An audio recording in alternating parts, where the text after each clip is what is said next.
Ayer estuvimos conversando sobre el tema de cómo se va a definir la presidencia de la Suprema Corte de Justicia en el marco de la reforma constitucional que ya es Constitución, y lo que quedó dentro de la Constitución con dos artículos. El doctor Jorge Alcocer explicó con mucha amplitud y claridad esta contradicción que existe hoy en la Constitución en el artículo 94 y 97. El artículo 94 y 97 que dicen cosas distintas. Uno de los artículos quedó ahí dentro de la Constitución y pues se refiere al tradicional o al histórico mecanismo de que dentro del propio pleno de la Corte se vota y se resuelve quién queda de presidente o presidenta, como ha sucedido a lo largo de los años. Pero dentro de la reforma se incluyó otro artículo que dice que el mecanismo es distinto y que derivará del volumen de votos obtenido por quien haya tenido mejores números, la decisión de quien encabeza la Suprema Corte de Justicia. El doctor Alcocer explicó que pues está esta contradicción de los dos artículos, dicen cosas distintas. Y el propio doctor Alcocer mencionó al diputado Leonel Godoy, que es el presidente de la Comisión de Asuntos Constitucionales de la Cámara de Diputados, es de la bancada de Morena, y lo mencionó porque Leonel Godoy presentó una iniciativa precisamente para resolver esta contradicción. Hemos invitado al diputado Leonel Godoy para que nos cuente de la iniciativa y que nos cuente hacia dónde se perfilan las cosas con este, que es uno de los puntos para saber qué va a pasar precisamente con quien encabece el máximo tribunal de justicia del país. Leonel Godoy, gracias por estar en el estudio. Buenos días y bienvenido. Gracias, Carmen. Gracias por invitarme y aprovecho para mandarle un saludo a Jorge Alcocer. Al doctor Alcocer, que lo explicó ayer bien, y bueno, pues es importante el asunto porque bueno, estamos con estos dos artículos. ¿Qué va a suceder? Bueno, técnicamente no sucede nada. Hay un principio de derecho que dice que la ley posterior deroga a la anterior, pero además el artículo 12º de la reforma constitucional establece claramente, señala claramente que las disposiciones que se opongan a las presentes reformas se derogan. Sin embargo, la derogación de una ley no es solo una disposición, sino también los textos que están redactados.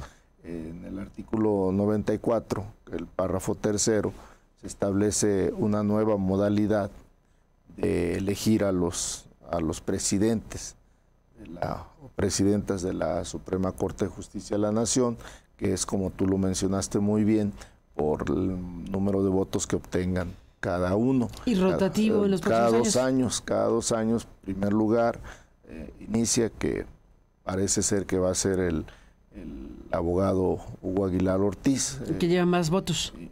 Indígena mixteco de Oaxaca, que será el primero, creo, después de Benito Juárez en el siglo XIX, que preside la Corte, siendo un indígena puro.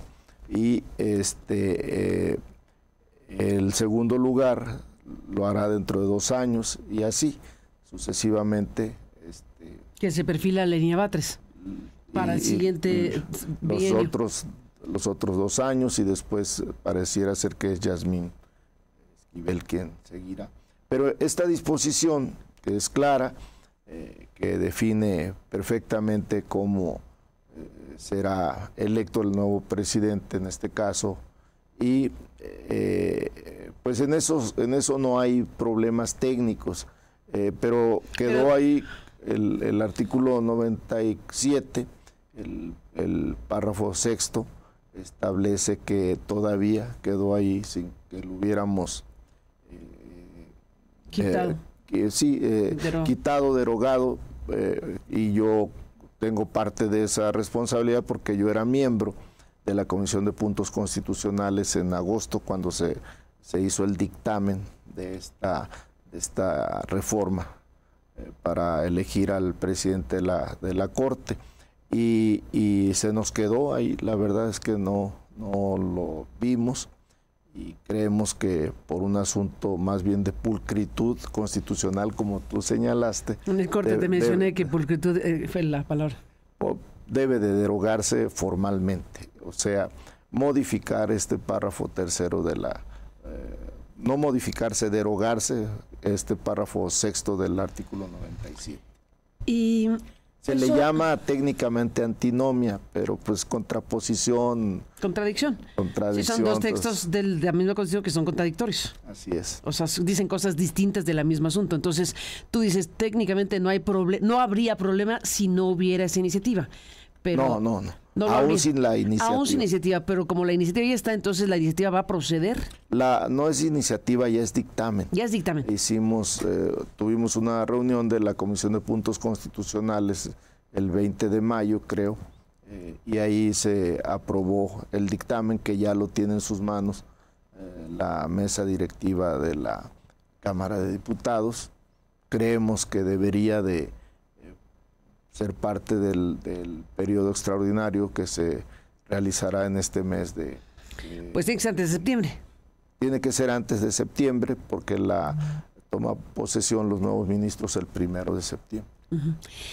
Viendo, a ver si podemos en la producción poner en la pantalla los votos en actas computadas, que está muy fácil de llegar ahí porque se busca Suprema Corte de Justicia, y estamos viendo efectivamente el nombre de Hugo Aguilar Ortiz, que lleva en este momento de la mañana 4,941,824 votos. El porcentaje es 5.20. Le sigue Giovanni Azael Figueroa, pero está lejos. En nombre es 2,822,888. El segundo lugar, o sea que lleva 2 millones de ventaja, más o menos. Bueno, va muy arriba respecto a los hombres. Y respecto a las mujeres, efectivamente se observa que va arriba Lenia Batres, que sería la candidata con más votos en este momento, que esto que estás explicando, Leonel Godoy, sería la siguiente presidenta de la Suprema Corte de Justicia después de 2 años. ¿Es 2 años cada quien? Cada 2 años, de acuerdo al 94 constitucional. Bates Guadarrama en este momento lleva 4,695,490 y Esquivel Moza Yasmín lleva 4,160,955. Así que estaríamos, digamos, pues punteando Hugo Aguilar y Lenia Bates, pero claramente con este criterio, muy probablemente el que sería el próximo presidente de la Corte sería Hugo Aguilar. Sí, hay que recordar que no va a ser, la disposición constitucional no establece género, que quien saque más votos del género respectivo es quien saque más votos independientemente del género. Por lo tanto, sea hombre o sea mujer, en este caso pareciera que va a ser Hugo Aguilar Ortiz el próximo presidente de la Corte, independientemente que Lenia Batres es la que más votos ha obtenido dentro del grupo de mujeres que participaron. Entonces, digamos que para efectos prácticos, en términos técnicos y jurídicos, no hay discusión de que va a ser quien saque más votos y que el criterio que se va a utilizar es ese. Y que por pulcritud constitucional se va a retirar seguramente este otro artículo. Se va a derogar formalmente. El que se deroga es el 94. 97. El 97 se deroga y se queda el párrafo 94. Sexto.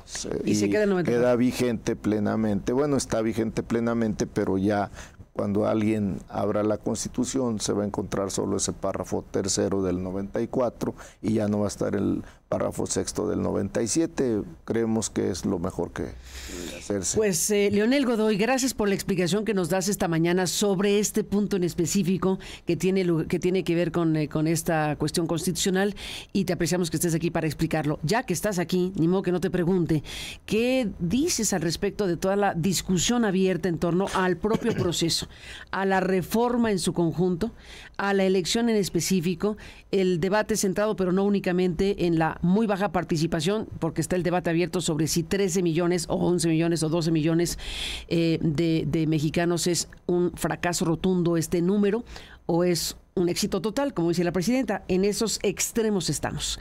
En tu análisis como integrante de Morena, como legislador y como constitucionalista, ¿qué es todo esto?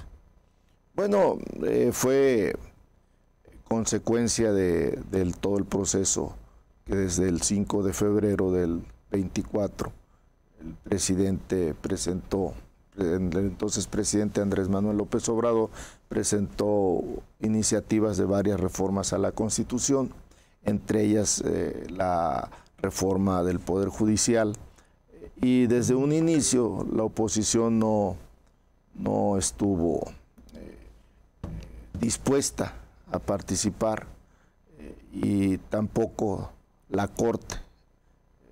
No hubo colaboración, que sin duda hubiera sido de gran utilidad, a pesar de que se hicieron más de 20 foros de lo que se llama Parlamento Abierto. ¿Sí fue mucha gente? Sí fue. ¿De qué fueron? Sí, sin duda, pero hubiera sido muy importante que a la hora de trabajar ya en la redacción de los documentos y de las propuestas hubieran participado. ¿Había espacio para eso realmente? Sí, claro, tuvo muchas modificaciones las iniciativas, las 16 iniciativas, 18 que presentó el presidente Andrés Manuel López Obrador. Eran 20 y 18 constitucionales, ¿no? Sí, 18 de las cuales 16 se aprobaron. Entonces, pues nos hubiera gustado. ¿Faltó la electoral? La electoral, así es. Bueno, se hizo uno que fue el famoso Plan B, que fue que no obtuvimos la votación de mayoría calificada que se requería.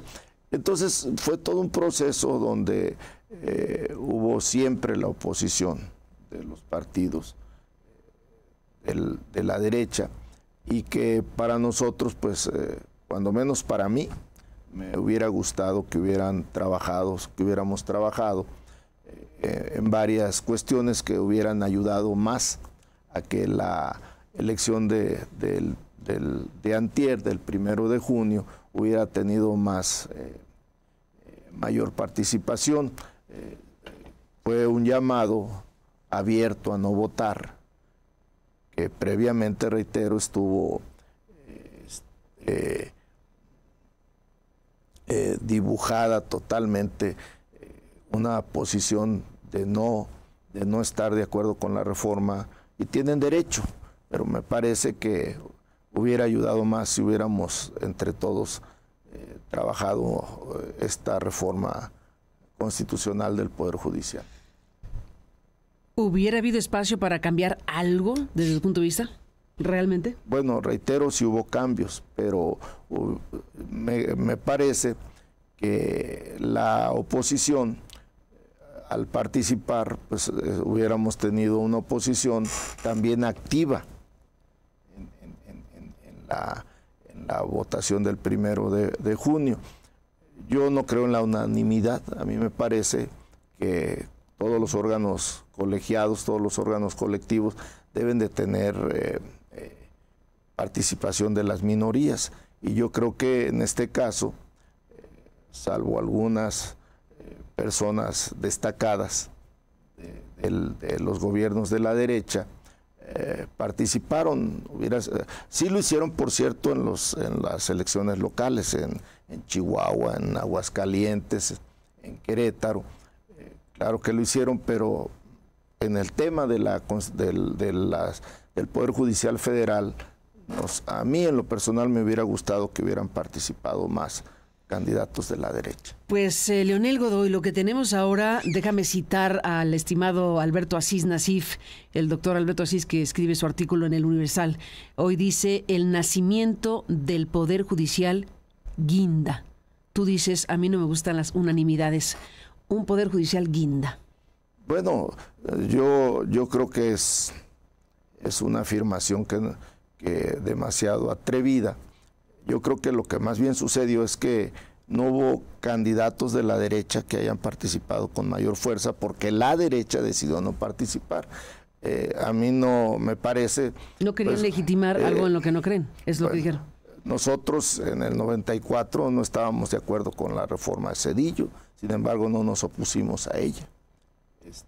¿La de la Corte? Sí, la de la Corte, donde modificó la integración, y no solo eso, redujo a 11, él los propuso directamente al Senado, el Senado, que era inmensa mayoría del el Partido Revolucionario Institucional los aprobó. No solo eso, sino también incorporó a la Constitución no estaban de acuerdo, pero no se opusieron. Digo, obviamente votamos en contra, pero me refiero que no desconocimos esas disposiciones constitucionales. Y en este momento la derecha quisiera no desconocer, primero, toda la reforma del Poder Judicial. Y segundo, ahora están planteando muchos de ellos que que se anule la elección en base a un criterio que no existe en la Constitución, un supuesto número de votos. Han dado el argumento de lo que se requiere para la revocación de mandato. No es el caso. Aquí con un solo voto hubiera servido para... A ver, aquí hay una discusión muy importante, abogado.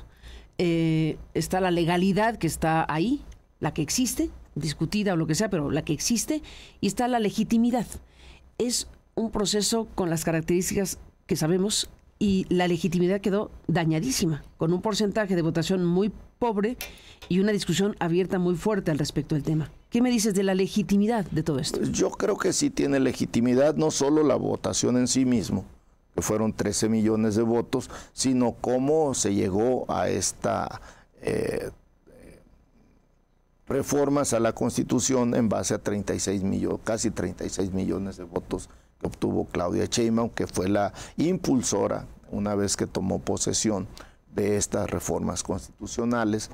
Y yo creo que, por ejemplo, 13 millones de votos son más que los 9 millones de votos que obtuvo el PAN en la elección del 20. Son cosas distintas, esta es una elección constitucional. También aquella fue una elección constitucional, la del 24. Pero tampoco es para celebrar nada, porque al final, aquí, fíjate, entramos en un tema muy importante, que me gustaría tu opinión. Más allá de la reforma, etcétera, que un país, que una democracia pueda tener autoridades de cualquier tipo, en este caso por primera vez judiciales, con porcentajes tan ínfimos, pues es una barbaridad que tendríamos que discutir. Hay muchas democracias que dicen tiene que haber una base mínima de 50+1 o un porcentaje mínimo para tener un grado de representación garantizado para la propia democracia. En México podemos tener esto, que con un voto, con 100 votos, puedes representar a 100 millones de personas. Pues así ocurre. Por eso, ya sé. Por eso lo que te pregunto es, lo que te digo es si eso es clave democrática o no, o si ya deberíamos algún día de estos discutir como hacen otras democracias y decir que haya un mínimo garantizado de porcentaje. No hay, desde luego que no hay, tan es así que estamos hablando del tema. Pero en tu opinión, ¿tendríamos o no que entrar en esa ruta algún día de estos? Yo pienso... Puedes tener un presidenta con 10%, con 20%, de un padrón de 100 millones. Bueno, la Constitución así lo establece. Sí, ya sé. Desgraciadamente, no digo que no se quiere desde el punto de vista de nuestros adversarios, pero a mí me parece que no, la legitimidad de una autoridad está en el voto. En el número de votos hay constituciones que establecen, no sé, en el caso de la revocación de mandato u otro tipo de elecciones, para decidir plebiscitos, referéndums. Un mínimo. Sí, pero en ninguna constitución está que para ganar la titularidad del Ejecutivo o para la integración del Congreso, o ahora México, que es el primero, para la integración del Poder Judicial, no se establece un mínimo. Sí, ya sé. Lo que digo es que debería hacerse. A ver, hay países que tienen segundas vueltas, por ejemplo, ¿no? Países con democracias distintas, y México, estoy preguntando tu opinión, ¿debería o no México algún día de estos llegar a ese punto de segundas vueltas, de elecciones primarias, de porcentajes mínimos de votación para tener legitimidad y legalidad? Bueno, a ver. Es tu opinión, no estamos en otra cosa. No, a ver, en primer lugar, yo creo que cualquier sistema electoral es perfectible. Y en este caso, el de la elección de los juzgadores, sin duda debe de revisarse por muchas razones, las boletas, el número de juzgadores, etcétera. Yo creo que debe de revisarse. Logísticamente una pesadilla. A ver. O sea, déjame citar a los clásicos, kafkiana, diría el Financial Times, es que una elección intransitable logísticamente, en realidad. Bueno, de todo lo que tuvieron que hacer los del INE. Yo fui una vez a observar la elección en California y se eligen 93 cargos, una cantidad así en una sola elección. Es una boleta. ¿Otra locura? Bueno, no, pues simplemente así es. Y allá ya han mejorado su sistema para que sea más ágil. Entonces, lo que tenemos que hacer, en mi opinión, en México. Yo reitero el tema de la legitimidad, Carmen. A mí me parece que la legitimidad te la da lo que establece la Constitución. No puede ser que tu legitimidad la adquieras de otro tipo de decisiones que no sea lo que establece la Carta Magna en cada país. Que se debería de revisar, podría ser. Comentaba hace rato, recuerdo los debates que teníamos en el PRD donde participaba Jorge Alcocer, donde justo hablábamos de la posibilidad de la segunda vuelta, de elecciones primarias. Lo elemental, la democracia, sí. Pues yo, sí. Por ejemplo, yo no coincido. Pero bueno.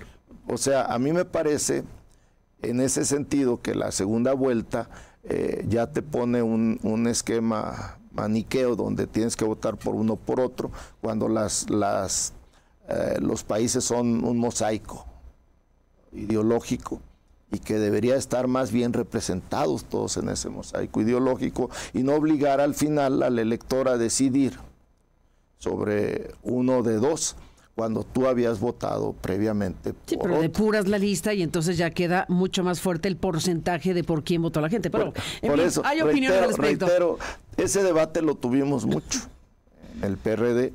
Yo siempre fui de los que yo fui consejero nacional siempre en el PRD y hubo quienes siempre establecimos que no creíamos en esa opción por lo que estamos comentando del mosaico ideológico de un país. Dime una cosa, regresemos a la elección de este 2025, Leonel Godoy. El tema de los acordeones es un tema muy importante, muy fuerte. Veremos si la Fiscalía General de la República, si la Fiscalía Especializada, si resulta algo de las denuncias y de la evidencia pues que hemos reconocido, visto, ¿no? Físicamente se han visto, había acordeones digitales, acordeones físicos, en fin, lo que vimos todos.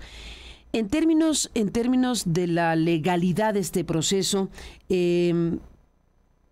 alguien podría decir, no sé si lo han dicho ante las autoridades, pero alguien podría decir, resulta que por lo menos en una buena parte de los acordeones están los nombres de los que ganaron, de los que están ganando. Entonces, los nombres de los que van a irse, por hablar de la Corte, pero también está el Tribunal de Disciplina, pero principalmente la Corte y este tribunal, son los nombres que están en los acordeones.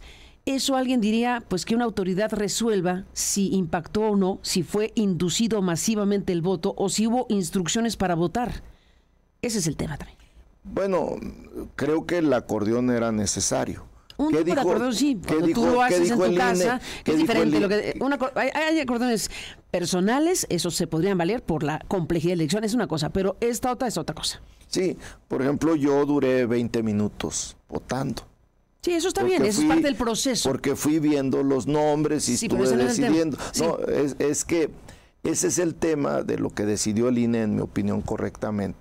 Podías llevar tu acordeón. Tu propio acordeón. Sí, tu propio acordeón. No que te lo repartieran. Pero no también que alguien te diera de tu grupo político, te dijera, oye, nosotros creemos que se debe de votar por estos. ¿Tú crees que eso está bien? Esa es inducción del voto. No, yo creo que es el trabajo.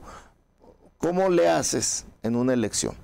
Pues tú tienes que conocer si es posible y en este caso conocer a través de otras personas que también ocurre en una elección. A mí no me conocen todos en mi distrito electoral y mucha gente les dijo, oye, voten por Leonel Godoy porque nos parece la mejor opción. No, bueno, una cosa es que recomiendes, que promuevas, que hagas campaña, pero aquí estamos hablando de otra herramienta. Ese es el objetivo, fue el objetivo del acordeón. ¿Quién hizo los acordeones, Leonel?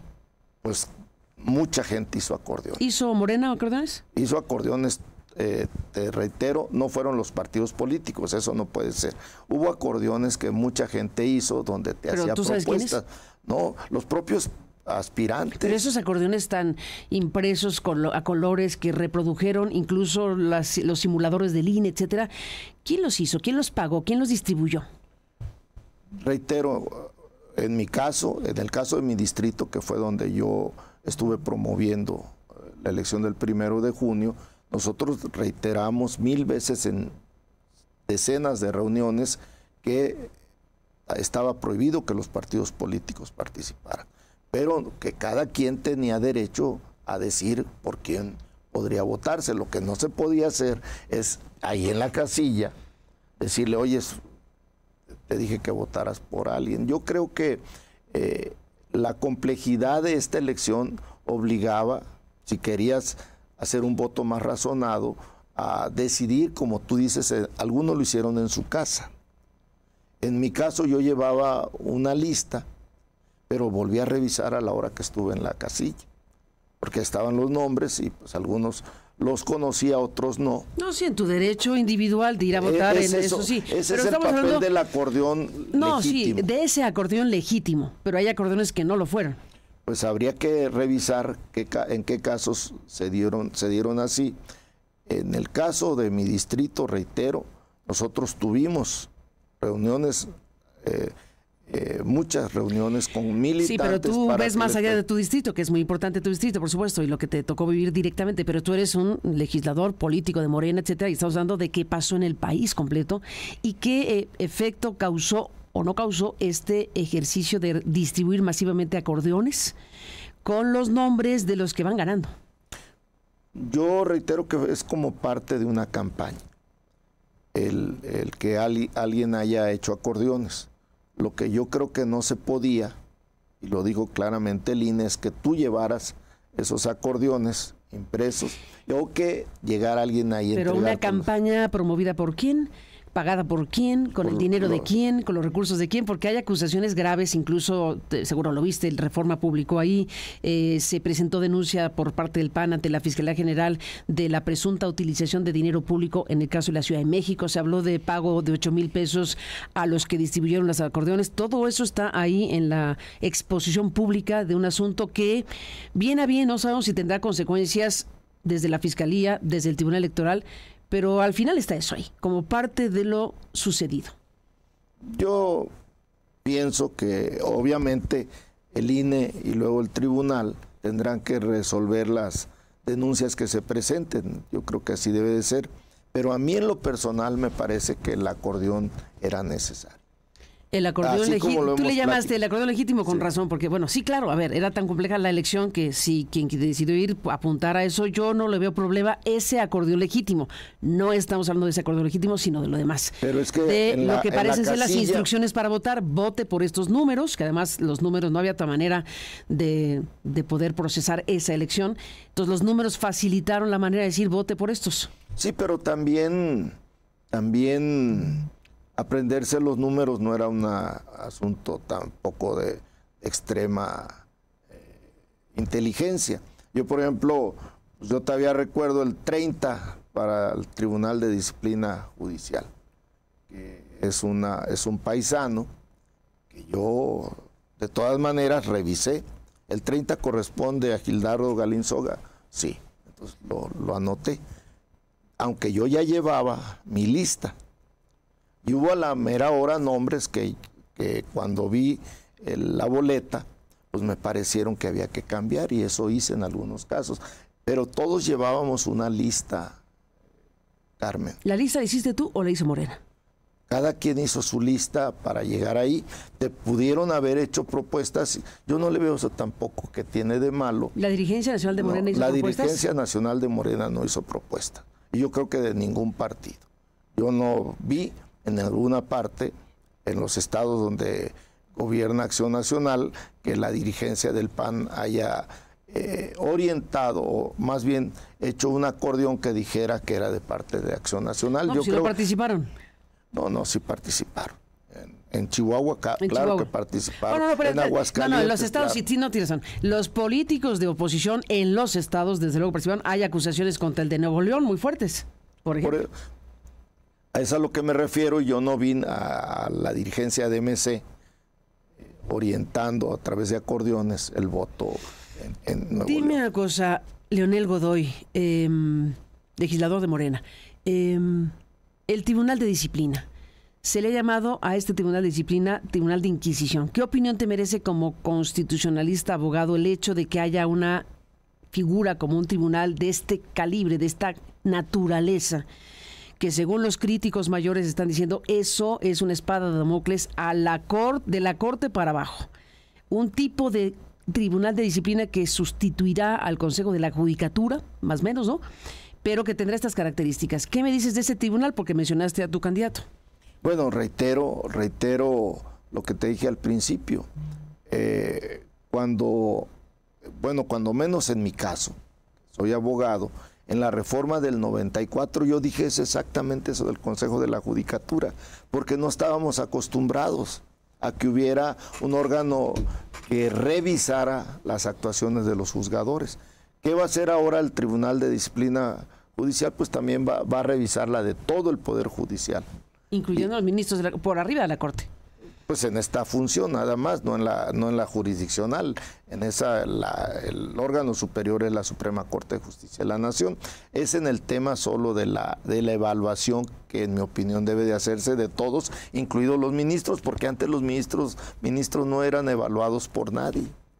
Nosotros, los legisladores, si queremos volver a participar en una elección, nos evalúa los ciudadanos, si regresaste o no a tu distrito, etcétera, qué tipo de funciones legislativas realizaste. Pero en el caso de los ministros de la Corte no tenían ninguna evaluación, y a mí me parece que eso no era correcto. Como ahora también la revocación de mandatos para el presidente de la República y para los gobernadores. Entonces yo creo que se está avanzando en profundizar la democratización de nuestro país. Y uno de ellos es que también ahora los ministros sean evaluados por el Tribunal de Disciplina Judicial, que es la única diferencia realmente de fondo con el Consejo de la Judicatura, que te reitero, en mi época yo estaba en contra del Consejo de la Judicatura, porque me parecía, en mi opinión, de esa época, que era esa inquisición de los jueces y de los magistrados. Nos fuimos acostumbrando, yo creo que yo estaba equivocado, y creo que ahora muchos que dicen que el Tribunal de Disciplina Judicial es una santa inquisición, en mi opinión están equivocados, Carmen. Pues iremos viendo todo este proceso. Leonel Godoy, legislador de Morena, te aprecio que hayas estado aquí esta mañana. ¿Con qué cierras esta conversación? ¿Qué idea nos dejas a un público que ha recibido, pues, en este programa opiniones diversas, muchas de ellas críticas o muy críticas de lo que está sucediendo en nuestro país? ¿Cómo cierras esta mañana tu participación aquí? Pues diciendo lo que dije en mi último X, que es mejor millones que elijan a nuestras personas juzgadoras, 129, que son el titular del Ejecutivo, y los 128 senadores, los que decidan quiénes son los que integran las cúpulas, los principales juzgadores de este país, que son los ministros y los magistrados electorales. Entonces yo lo considero mejor, que es un método mejor, perfectible sin duda. Me está comentando la producción de este programa que la presidenta Sheinbaum acaba de mencionar algo que no he oído, pero que tú tampoco. ¿Te parece que lo oigamos y regreso contigo? Estamos hablando de algo que tiene que ver con Lenia Batres, si está diciendo la presidenta que puede ser la próxima presidenta de la Corte. Bueno, no te digo porque vamos a escuchar. Hace unos instantes la presidenta dijo lo siguiente en Palacio Nacional. Si quieres con ese audífono que está a tu derecha, Leonel, que está aquí a tu derecha, puedes escuchar junto conmigo lo que la presidenta dice, y la recomendación de nuestra producción es que podamos escucharlo para no despedirte sin que oigamos esto. Estaban comentando, no lo tenía yo presente, pues tiene que evaluar el INE quién va a ser, porque en la Constitución también viene una parte de preferencia para las mujeres. Entonces el INE tiene que ver quién sería la presidenta o el presidente del INE, pero pues nos da mucho gusto, la verdad. No había habido representación de un indígena, de una persona de pueblos originarios. Me decía hoy Jesús desde Juárez o el Nigromante. Estaban comentando, no lo tengo. Bueno, según se entendió, que estaba refiriéndose a que puede haber una parte que el INE tiene que resolver. De preferencia. No, es que sí fue un poco. Sí, extraño. Es que creo que fue un error de ella, en vez de hablar de la Corte, decir del INE. Pero fue un error, ese fue un lapsus, sí. Porque estaba refiriéndose a la Corte, se refería que después habló del candidato indígena, sí. Y de Benito Juárez. Pero a ver, entonces, ¿el INE tendría que resolver algo? Bueno, según lo que está diciendo, yo no he analizado esa cuestión. A mí me parece que es muy clara la disposición constitucional de que es el que gane. Sin embargo, habría que revisar quizá, porque recuerda que hay acciones afirmativas y la Constitución ya las establece para darle preferencia a las mujeres, pero reitero, habría que revisar. A mí pero me parece... vaya quiebre esta mañana. Bueno, yo no creo que sea tanto. Yo creo que la presidenta simplemente abrió a que se investigue realmente, técnicamente, lo que dispone la Constitución de quién debe de presidir la Suprema Corte de Justicia de la Nación.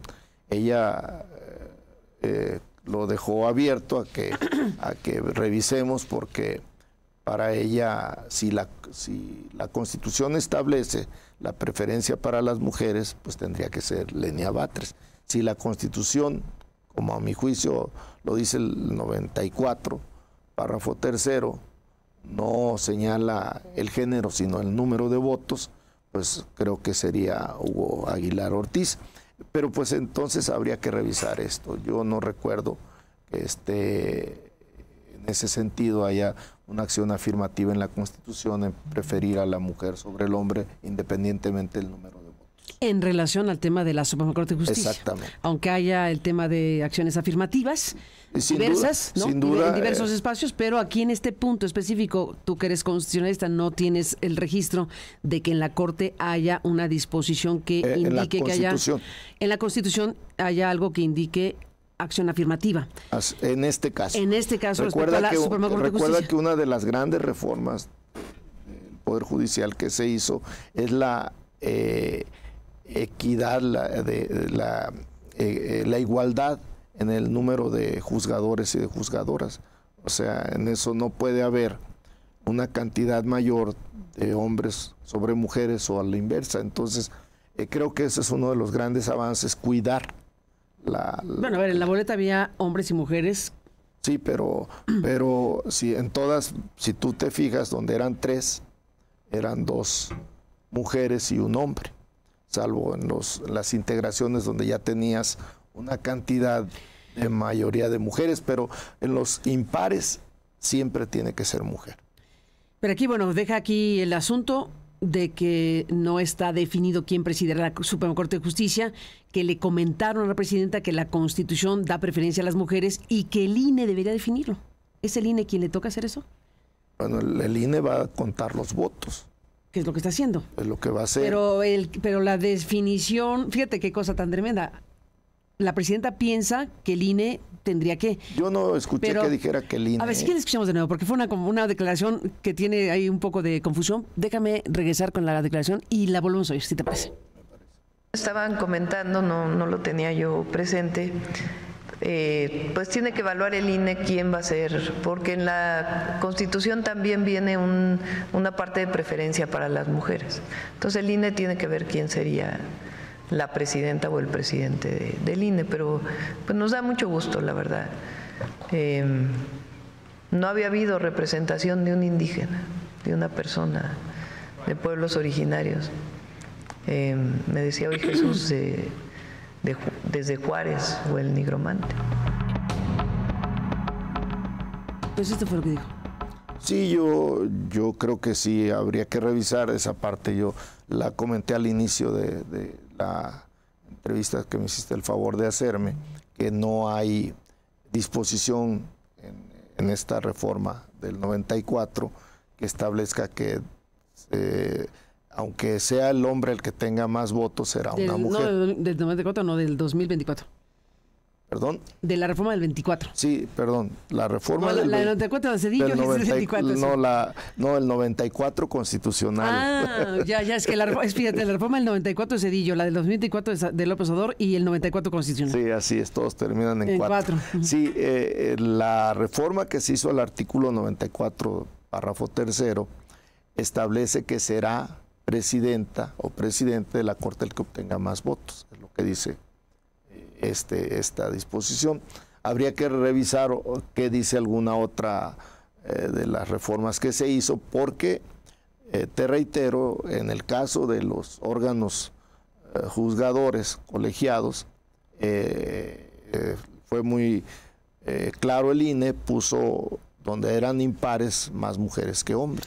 Y siempre ha sido así ya desde hace un buen tiempo. Y para cerrar, Leonel Godoy, ¿y sobre a quién le toca o a quién le tocaría si alguien impugnara? Supongamos que pues el INE extiende la constancia de mayoría, sería el equivalente, ¿no? La constancia de mayoría para quienes han obtenido el mayor número de votos y quienes serían nombrados ministros y ministras de la Corte. Se extiende una constancia de mayoría porque es una votación, y si alguien dice: no estoy de acuerdo que sea Hugo Aguilar porque yo soy mujer y porque yo pienso que debe considerarse una acción afirmativa. Supongamos que alguien lo dice, ¿a quién le tocaría resolver? Bueno, no solo eso, a quien le toca decidir quién preside la Corte es al Tribunal Electoral del Poder Judicial de la Federación, y él también tendría que resolver las impugnaciones que hubiera. En su caso. A la elección del... No el INE, sino el tribunal. No, al tribunal. El INE solo va a contar. A contar. Sí, igual fue un lapsus de la presidenta. No pasa nada mayor.